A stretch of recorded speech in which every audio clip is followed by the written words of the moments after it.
Halo, selamat siang. Apakah suara saya terdengar?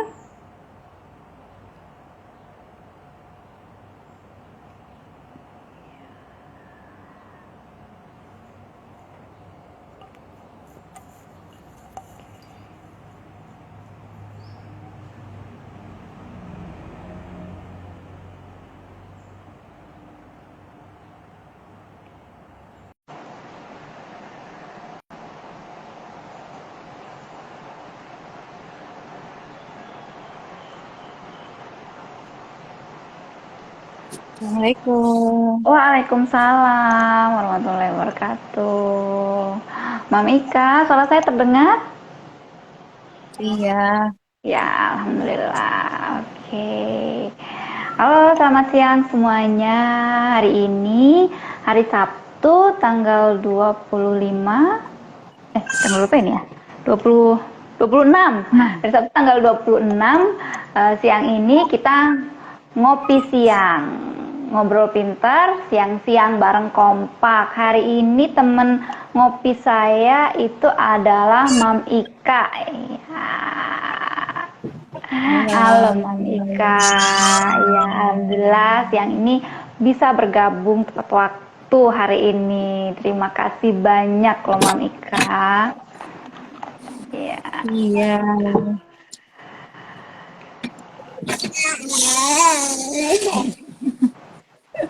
maaf ya kalau ada berisik-berisik dikit. Oh, nggak apa-apa, nggak apa-apa. Sama anak-anak, it's okay, Mam. Nggak apa-apa. Ngopi itu santai kok, Mam. Namanya juga ngopi kan santai. Iya, Kita ngobrol santai aja, Mam Ika. Oke. iya. Kemarin hari Siap. Rabu, ya, Mam Ika kemarin hari Rabu sudah mengisi eh, acara di grup kompak setiap hari Rabu. Kita sharing-sharing ya kan, Mam Ika. Hari ini di ngopi siang bareng kompak, kita sharing lagi nih.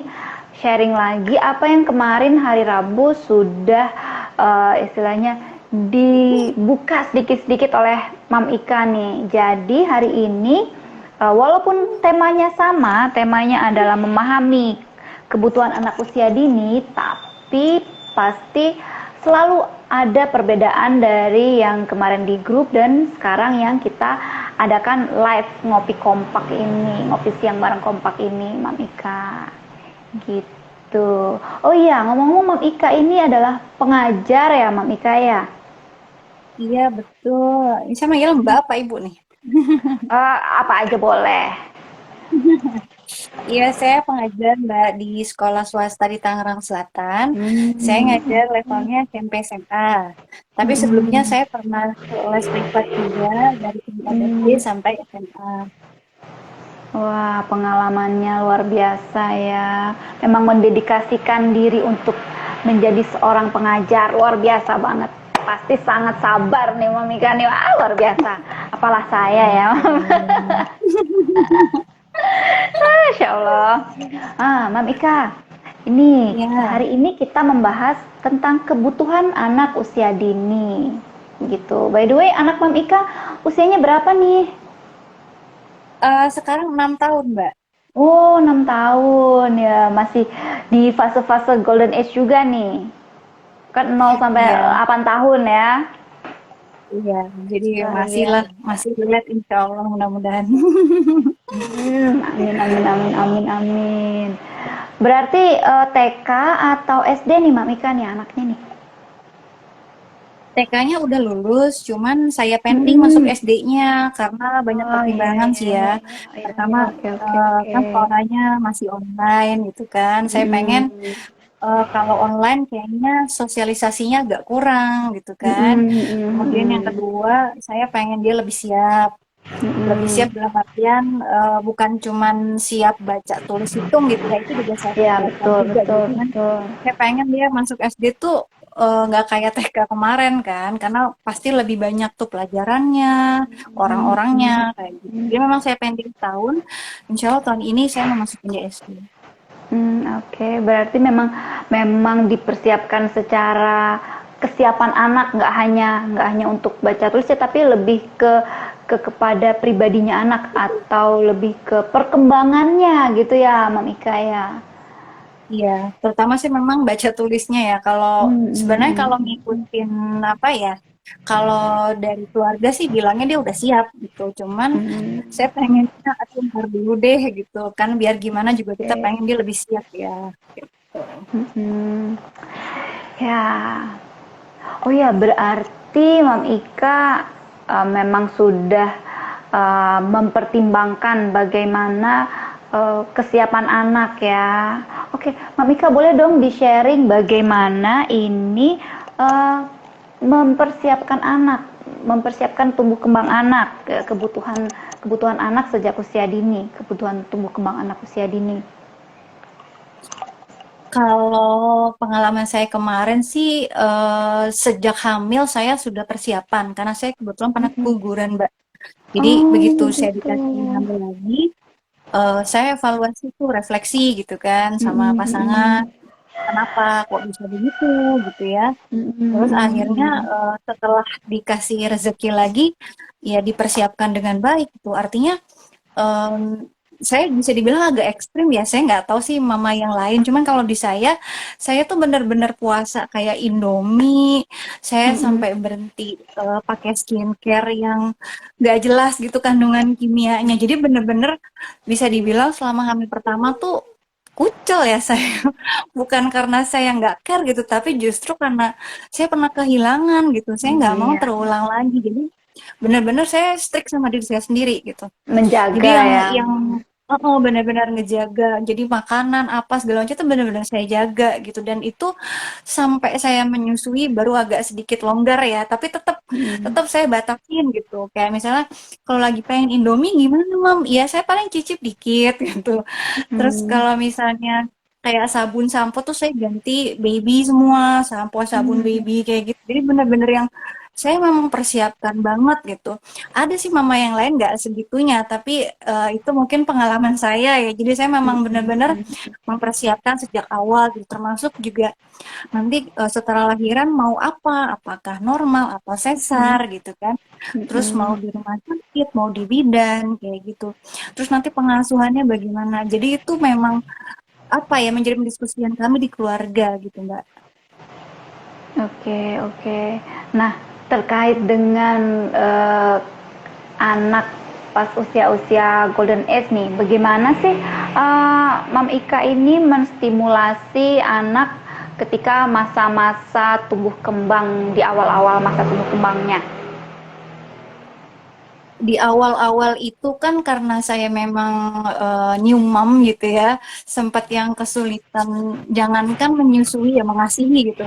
Gendong aja saya bener-bener bingung gitu. Tapi kemudian saya belajar gimana sih caranya gendong, pelekatan ASI gitu kan, sampai kemudian stimulus anak. Karena kan kadang banyak mitos ya, nggak boleh begini, nggak boleh begitu gitu. Tapi alhamdulillah di keluarga saya nggak terlalu ekstrim sih dan memang Mm-mm. pro ASI nih kebetulan pro ASI semua gitu jadi keluarga saya pro ASI bapaknya dia suami saya juga pro ASI jadi alhamdulillah saya dimudahkan. Nah terkait apa namanya stimulus anak di usia dini ada pengalaman lucu sih jadi anak saya ini kan perempuan yang pertama Mm-mm. waktu dia umur 1 tahun 2 bulan tuh udah sempat naik tangga Mbak jadi kan di rumah saya tuh ada tangga Ya. dia tuh naik tangga saya nggak tahu gitu tahu-tahu dia udah sampai di keberapa ya di tangga keberapa saya lupa 3 atau 4 gitu pas saya tengok kok dia diem ternyata dia udah naik loh dia bisa naik sendiri saya bilang gitu nah kalau mungkin mami yang lain panik gitu ya turun-turun gitu nggak kalau saya cuma liatin aja. Kamu naik sendiri iya dia bilang gitu. Turunnya bisa. Dia kayaknya bingung gitu, cuma saya liatin aja, yaudah Mm-mm. pegangan ya, iya gitu. Akhirnya setelah itu saya jemput gitu kan, tapi saya nggak marahin, saya cuma kasih tahu aja, Wah, bukannya luar nggak boleh, biasa. cuman takutnya kalau nggak ada yang jaga jatuh. Nah setelah itu baru dipagar tuh tangganya, tapi ya saya Hmm, kaget juga ya, tahun 2 bulan udah naik tangga gitu. Itu luar salah biasa, satu luar yang biasa.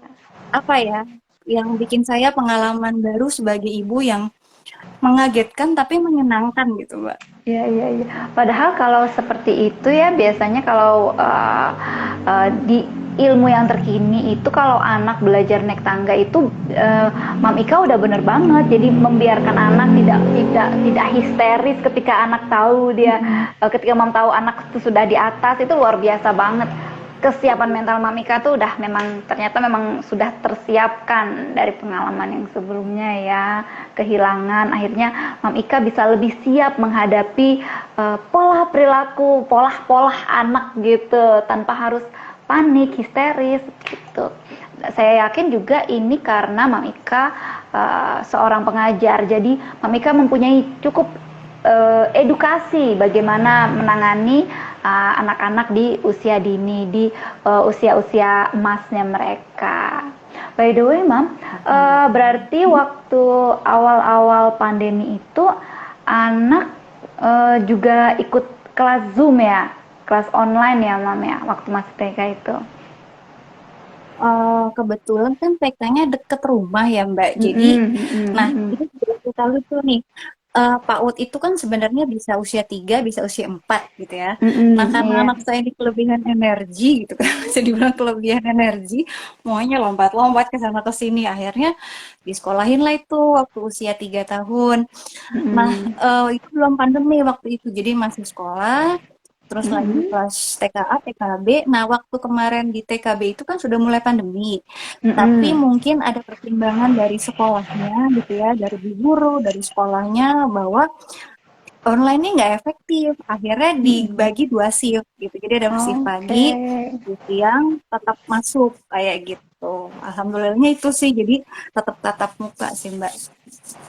Oh, berarti ketika waktu itu pandemi tetap mendapatkan anugerah anak bisa tetap masuk sekolah dan terstimulasi di sekolahan itu, wah, Masya Allah, luar biasa, luar biasa, luar biasa, keren banget. Nah, tapi anak mengalami yang namanya anak tetap mengalami yang namanya ini nggak, Mamika, terpapar gadget. Ada Mbak, jadi saya sempat nih anak saya hampir kecanduan. Kalau nggak salah Oke. tuh usia 2 tahun ya.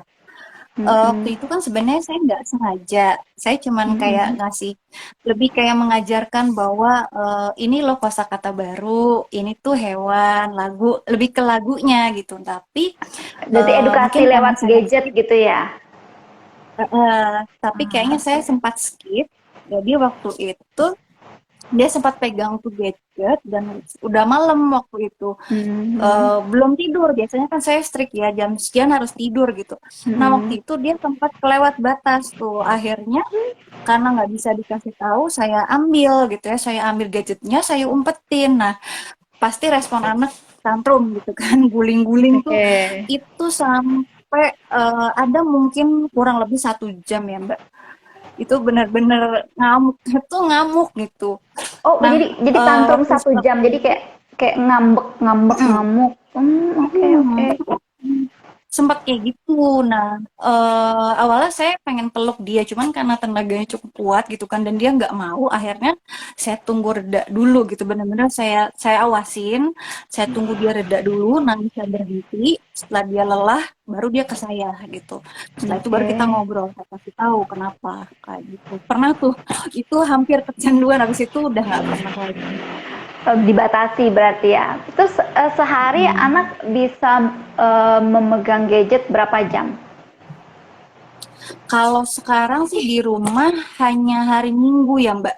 Hanya hari Oke. Minggu, itu pun waktunya dibatasin gitu. Jadi misalnya pagi 1 jam, siang 1 jam, sore 1 jam kayak gitu. Atau Oke. maksimal 2 jam. Tapi Berarti nggak boleh memang lewat masih dari itu. masih ada aturannya gitu ya. Oke, oke. Oh ya, saya ingat kemarin di grup itu ada yang ada sedikit pertanyaan yang menggelitik. Bagaimana ketika anak itu pada usia golden age-nya, usia tumbuh kembangnya itu ada stimulasi yang harusnya diberikan kepada anak, tetapi kemudian terlewat gitu, Mam Ika. Itu bagaimana, Mam? Apakah bisa istilahnya dirapel setelahnya? Kalau dari berbagai sumber yang maksudnya saya tanya, saya belajar apa Mm-mm. ya? Entah dirapel atau diganti ya. Memang kalau bicara Mm-mm. keefektifan tentu berbeda ya tingkat Mm-mm. efektivitasnya. Yang dipersiapkan sejak awal sama yang telat pasti beda. Tapi Ya, kalau untuk betul. mengejar ketinggalan itu masih bisa gitu. Mm-mm. Cuman mungkin persentasenya lebih rendah itu aja sih. Oke. Istilahnya bagaimana efektivitasnya gitu ya. Iya, iya. Oke. Mm-mm. Oh ya, mungkin Mam Ika ada nih yang bisa di-sharingkan ke orang tua, apa aja sih yang baiknya dihindari ketika masa-masa tumbuh kembang anak di fase-fase golden age? Yang jelas sih kalau kayak membentak, marah, kayaknya hampir semua mami udah tahu ya kalau itu nggak boleh, Mhm, meskipun sulit, mhm, sejujurnya sulit. oke. Kadang-kadang kita pasti kelepasan gitu ya. Apa namanya emosi, kadang kita lagi lelah, lagi capek gitu kan, tiba-tiba anak begitu gitu. Cuman memang kalau saya sih lebih ke menyiasati aja sih Mbak. Misalnya Oke. kalau lagi emosi, capek banget, nggak ada yang bantuin, mungkin kitanya menepi dulu gitu, mungkin minggir dulu, mojok dulu gitu kan, nunggu redaan dulu, baru nanti deketin lagi kayak gitu. Terus kalau yang secara umum, ini saya nggak bilang semua mami ya, tapi Iya. secara umum kan mami kadang lebih panik ya, panikan dibandingkan Dedi gitu ya. Kalau Oke. misalnya anak sakit atau jatuh atau manjat-manjat, kita nggak perlu cemas gitu, nggak perlu langsung Mhm. panik. Aduh naik-naik, itu nggak perlu sebenarnya karena justru itu yang bikin anak juga ikutan panik pada akhirnya gitu dan jadinya kita nggak bisa optimal. Justru kalau dia naik-naik tuh bagus perkembangan seperti itu. Kita cukup awasin aja, kita liatin, yang penting dia aman kayak gitu. Kita Terus mendampingi kalau gitu lagi ya, tantrum, Mam Ika sebagai orang tua hmm, maksudnya. iya. Jadi nggak perlu langsung, udah nanti jatuh. Jangan, justru nanti malah beneran jatuh kalau digituin gitu. Jadi liatin aja, tarik nafas dulu, mungkin panik gitu ya, nggak apa-apa, tarik nafas dulu sebentar, liatin. Kalau dia Astagfirullah, apa astagfirullah gitu. namanya, kalau dia istilahnya gini, yang saya pelajari sebenarnya anak-anak tuh nalarnya udah ada, Mbak, gitu. Mhm, Nalar mhm. sesuai usia dia gitu ya. Nah itu kayak Oke. pas kasus anak saya, dia tuh tahu itu tangga dan dia tuh pegangan di tangganya itu kencang banget. Jadi sebenarnya dia Mhm, mhm. aware gitu bahwa oh iya nih ada bahaya. Nah cuman kadang kita ortonya tuh ngerasa ah anak kecil tahu apa sih, padahal enggak gitu. Dia nalarnya jalan Mhm. kok gitu. Terus apalagi ya tantrum, tantrum di tempat umum tuh paling sering tuh biasanya suka ditanya. Itu emang Gimana itu, ngeselin Mam? sih. Gimana Saya tuh? kadang-kadang juga saya harus tarik nafas dulu gitu kan kalau lagi tantrum gitu. Cuman hampir sama sih ya kayak tantrum di rumah. Bedanya kalau depan umum kita mungkin malu gitu ya. Ih kan malu mam gitu diliatin orang lewat, dikira ibu nggak becus. Justru itu salah gitu. Kenapa kita harus nyenengin orang lain gitu. Yang kita cuman ketemu sekali doang.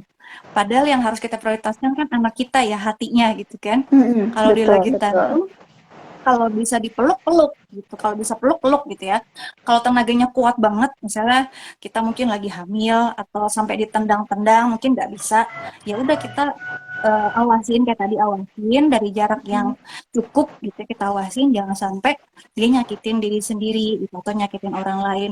Tunggu aja sampai dia reda, berapa tebelin kuping sama tebelin muka lah gitu, sampai dia reda dulu baru nanti kita simperin, bukan kita cuek ya. Maksudnya kan kita Mhm, tetap mhm, tahu, oh mhm. anak kita aman gitu. Mhm, Nanti mhm. kalau udah tenang baru diajak ngobrol. Kenapa? Karena kalau lagi emosi orang diajak ngomong tuh mental, Mbak. Jangankan anak kecil.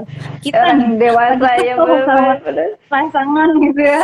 Dia langsung diajak ngobrol pasti apaan sih gitu. Pasti gitu. Sama anak kecil juga gitu. Justru pas dia lagi tantrum-tantrumnya kita ceramahin itu makin parah gitu lah. Memang harus tunggu reda dulu gitu. Tahan malu ya, Mamika. Tahan malu. Tahan malu. Tahan malu. Karena kebanyakan tuh orang tua nggak tahan malu Mbak. Pasti makanya ada kan ya kuping tuh. ih ibunya kok diem aja sih gitu, kok Mm-mm. dicuekin aja padahal dia nggak tahu gitu kan Iya, itu orang anak anak-anak kenapa gue kasusnya. kan gitu ya, Mama ya. Itu tuh anak gue loh, gue tahu dia kenapa lah, lu baru lewat kenapa lu komen gitu kan, harusnya Mm-mm, kan kita ngomongnya, mm-mm. tapi nggak mungkin kan begitu, dalam hati doang palingan. Jadi kalau udah kayak gitu saya tebalin kuping aja gitu, Mm-mm. istilahnya Iya, gini deh, betul, betul. Saya setuju. Mbak, Mas, Bapak, Kakak, siapalah Anda gitu ya. Kalau Anda Mm-mm, nggak ngerti permasalahannya, Mbok ya diem gitu, bos ikut mm-mm, campur. Cukup jadi penonton yang setia aja. mm-mm, Karena mm-mm, someday mungkin Anda mengalami hal yang sama kan gitu. Kita kan nggak tahu ya. Mungkin dia nanti punya anak kasusnya lebih parah dari kita gitu kan, sampai guling-guling. Bukan doain ya, cuman ini sebenarnya bisa terjadi kepada siapa aja gitu. Ya, Tantrum iya empat betul, umur tuh betul, siapapun betul. mengalami Betul. gitu. Saya juga Jadi pernah mengalaminya, Mam. Ya, makanya betul, saya tuh betul. bener-bener apa ya, kalau sekarang, kalau dulu awal mungkin ada rasa iya ya aku takut dihakimin, tapi lama-lama saya mikir kenapa saya harus nyenengin dia, toh saya nggak kenal gitu kan, Mm-mm, toh ada apa mm-mm, pada mm-mm. anak saya belum tentu juga dia bantuin gitu. Iya, Akhirnya iya, saya kemudian betul. belajar gitu.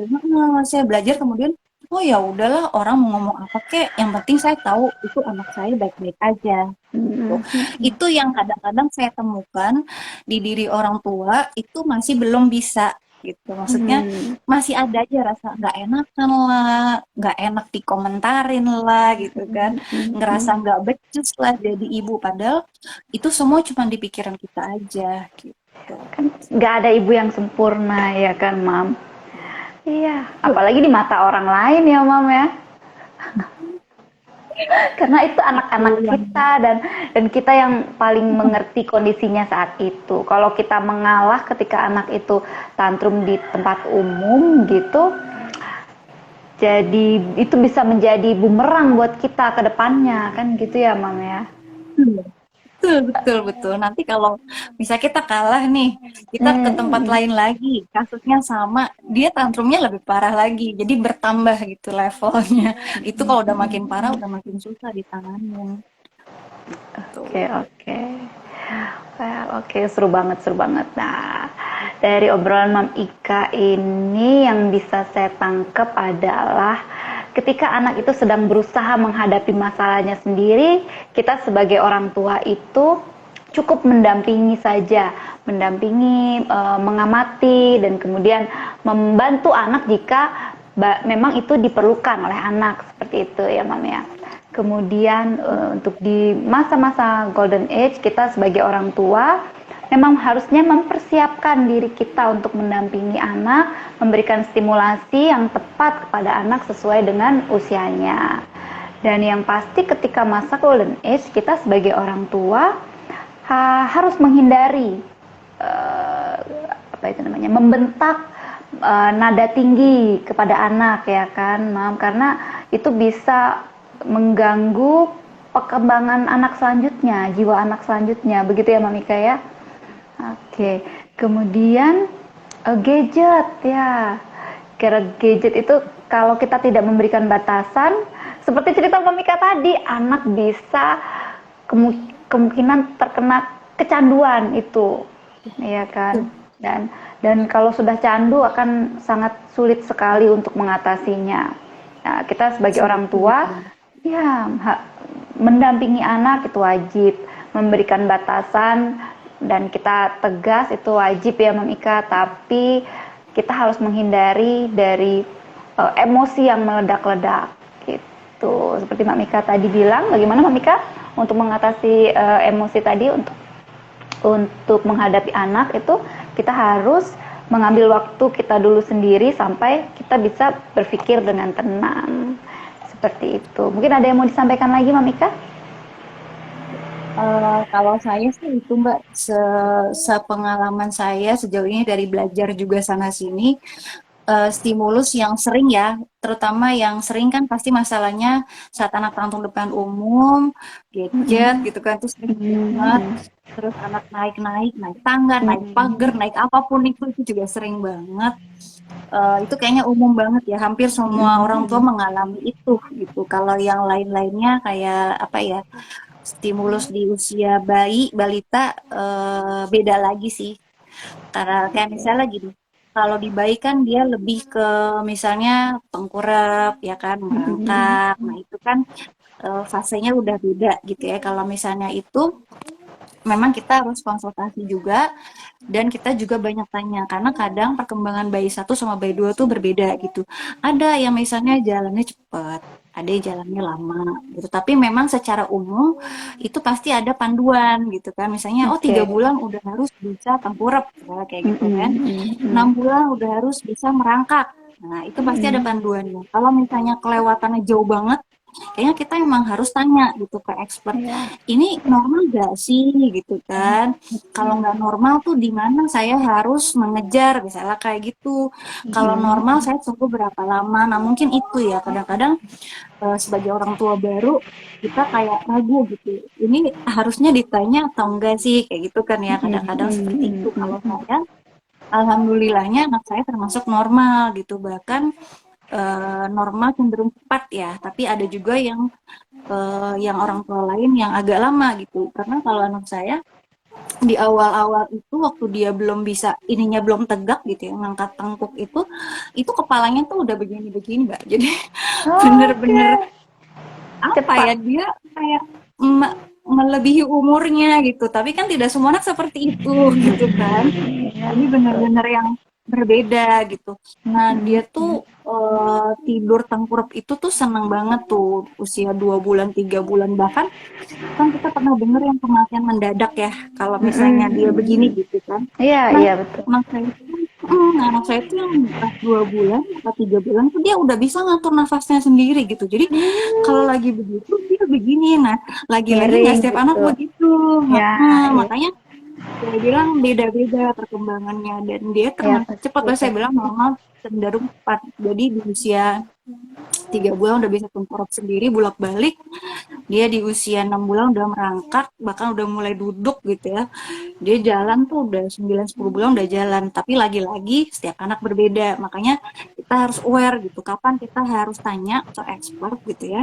Kapan kita harus, oh ini kayaknya saya harus ngawasin dulu nih gitu. Nah itu mungkin timingnya. Karena kadang-kadang jangankan diri kita sebagai ibu baru gitu ya. Kadang-kadang keluarga sendiri belum tentu ngerti gitu. Iya, Entah betul betul. suami gitu kan, entah ibu, entah mertua. Kadang nggak semua support.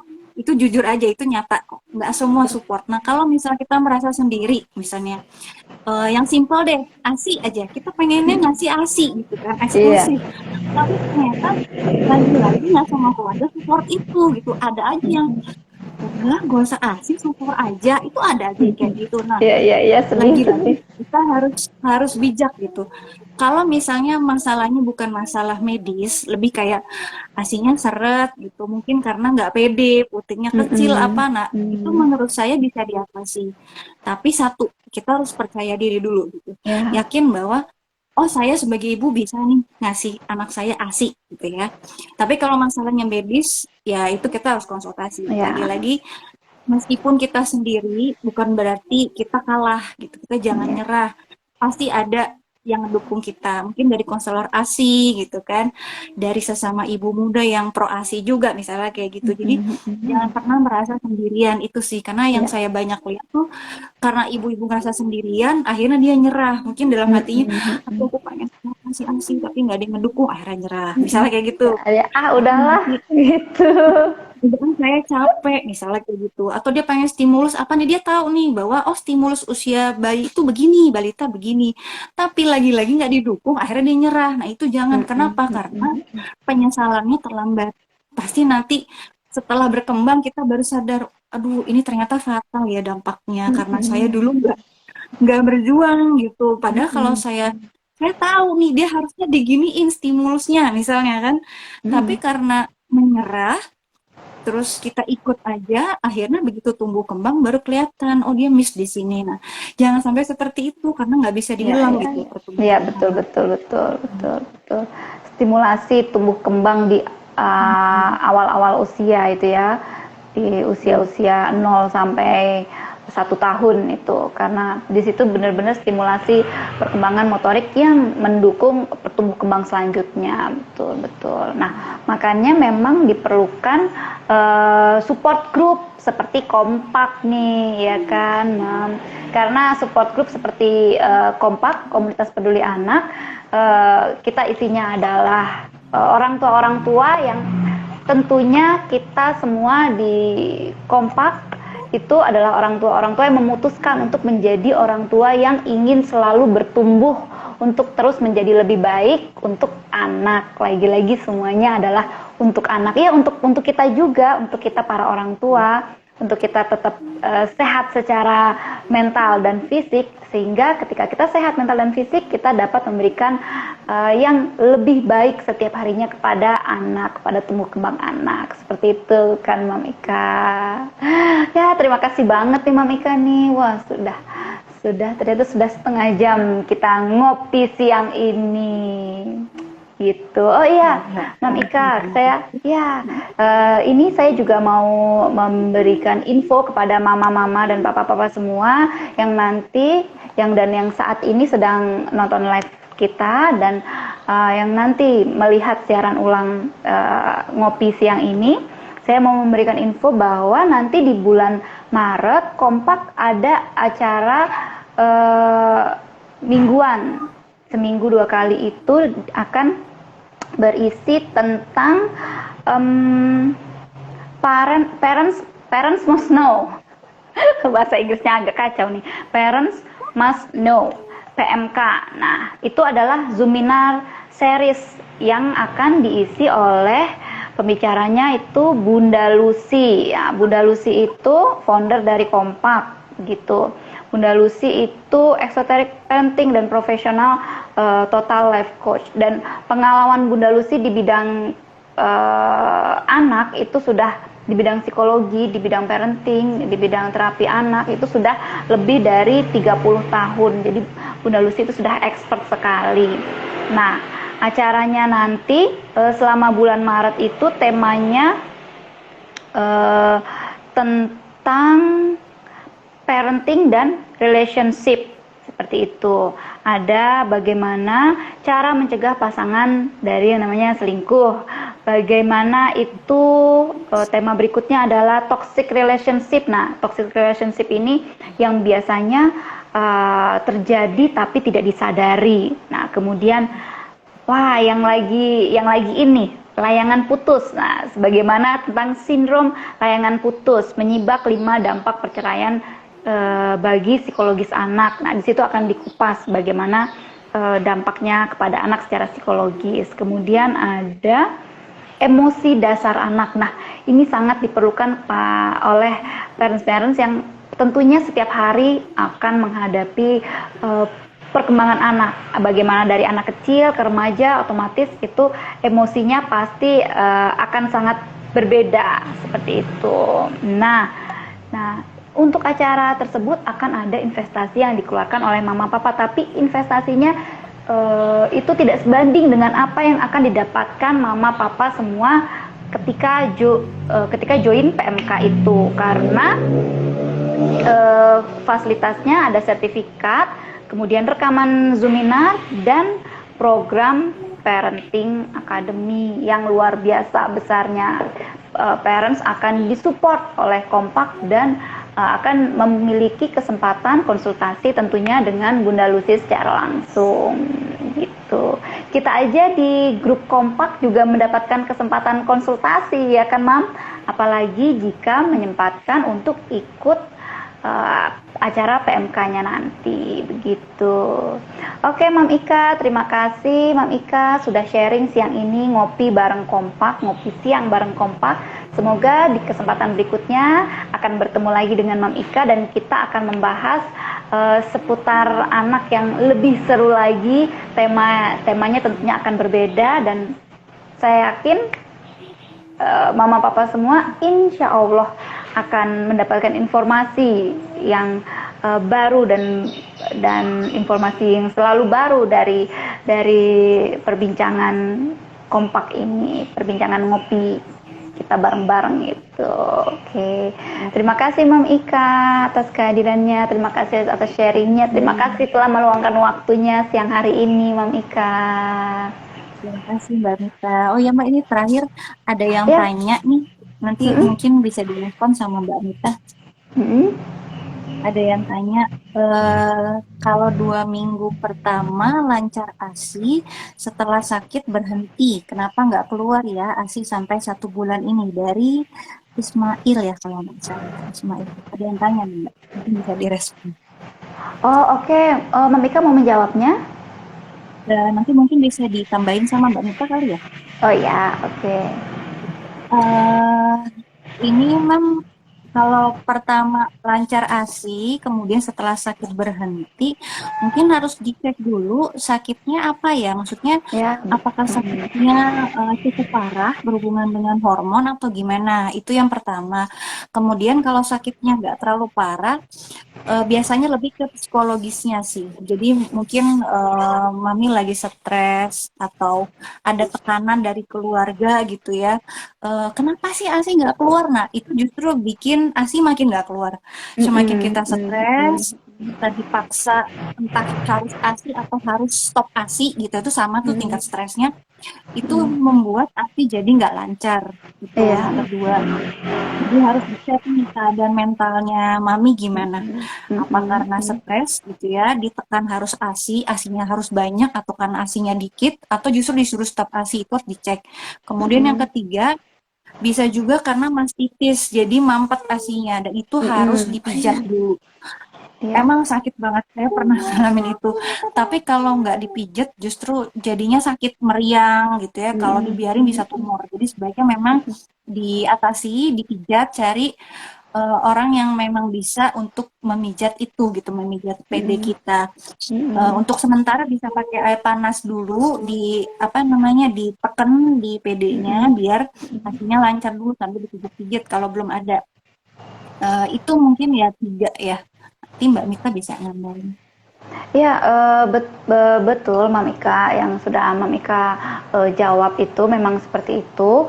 Nah, memang kondisi psikologis itu juga mempengaruhi dari lancar atau tidaknya keluar ASI seperti itu. Nah, yang perlu diketahui juga sakitnya itu tidak mengasihi, tidak memberi ASI itu selama berapa lama gitu. Nah, apakah ketika tidak memberikan ASI itu uh, payudara itu tetap distimulasi untuk tetap mengeluarkan ASI karena kadang memang parents tuh mama itu lupa ketika sedang sakit dan tidak memberikan ASI kepada anak, ASInya itu lupa di stimulasi sehingga itu juga dapat mempengaruhi mampetnya atau enggak tidak lancarnya keluarnya ASI tersebut. Nah, kalau lebih jelasnya lagi bisa nanti ditanyakan kepada yang lebih profesional, dokter yang biasanya menangani hal seperti ini gitu. Tapi kondisi psikologis memang betul-betul mempengaruhi.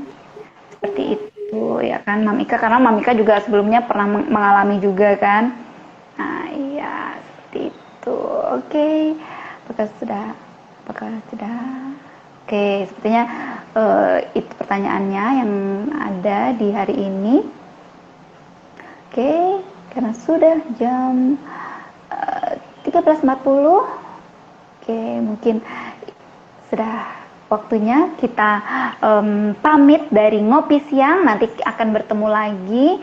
Kita bisa bertemu lagi nanti malam, ada Ngopi Malam. Ya, nanti malam jam 26 Februari jam 19 malam nanti ada ngopi malam minggu. Tentunya saya akan membawakan acaranya kembali dan akan ada pembicara, 2 orang pembicara yang luar biasa nanti malam. Tentunya nanti malam kalau bisa ayo ikut, diusahakan ikut karena akan ada banyak hadiah nih, ada giveaway, ada bonus-bonus dari Bunda Lucy tentunya, dari Kompak tentunya. Gitu. Seru-seru. Iya, acaranya pasti seru, insya Allah pasti seru. Karena akan ada hadiah-hadiah dan kejutan-kejutan dari Kompak, seperti itu.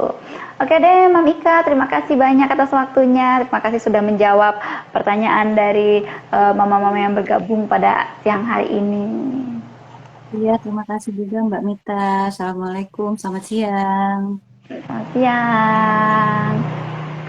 Bye.